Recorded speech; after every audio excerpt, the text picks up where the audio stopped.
Are you looking to sell your home and wondering what repairs or updates you should make before you list it? Maybe you're wondering what you'll get paid back for versus what could just be a waste of time and money. With the market shifting and negotiations back on the table, you want to make sure that there is an ROI for anything that you do to your home right now. In this video, I'll walk you through the tasks that should be at the top of your to-do list and those that you can cross off altogether. And make sure you stick around for my number 1 point, which is the most costly. If we haven't met yet, I'm Anna Kenney, a Northwest Indiana Realtor and expert on this shifting market. All right, number 5, minor repairs. Repairs are key. Anything that is broken, rotted, dented, or missing will be noticed by a buyer.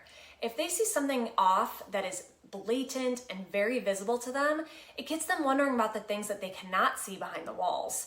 For instance, an outlet plate is missing, a light bulb's burned out, a door handle doesn't work. This gets buyers' wheels turning to the worst places possible. They may start questioning if the electrical work was done correctly, if the furnace has been inspected, or if there's mold behind the walls.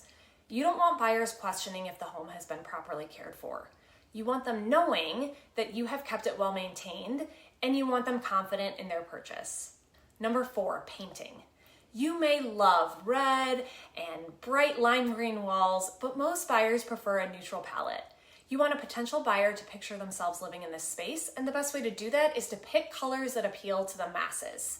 That being said, if you already have neutral paint colors, but it has been several years since they've been painted, or you have small children and pets with marks on the walls, it's also time for a fresh coat. Now, if you're planning on selling in a couple of years and think you'll hold off on painting, I say do it now. If you're spending the time and money on fresh paint, why not enjoy it before you go to sell? Of course, if you've got pets and little kids, it becomes much more difficult to keep it fresh and clean. So you want to balance timing the paint with your selling time frame. Number 3, cleaning. This is obvious and sort of goes without explanation. I always recommend a professional cleaner to get those fan blades, baseboards, and get it sparkling clean.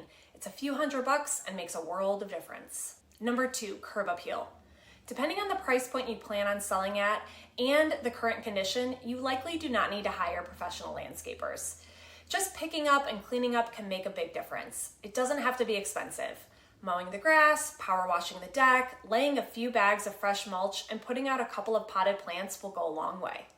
And finally, number 1, major upgrades and renovations. In terms of major upgrades, it depends on what they are and when you are planning to move.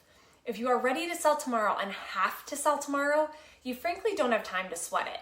You can always give allowances or credits if the carpet is in rough shape. Many buyers actually like this option so that they can select the flooring they prefer. Now, if your kids are in middle school and you want to downsize when they hit college, but there is a kitchen or bathroom of your dreams, go for it. Chances are you will get paid back for it, and this gives you a few years to enjoy it before you go to sell. The major upgrades really depend on what we're talking about and when you plan to move. Typically, kitchens, master bathrooms, and finished basements are key spots that you will reap a good ROI. Now that I've given you a better idea of what repairs need to be made, I'm going to continue to shoot it to you straight. In my next video, I'm going to share with you 3 things that other realtors are afraid to tell you about your home.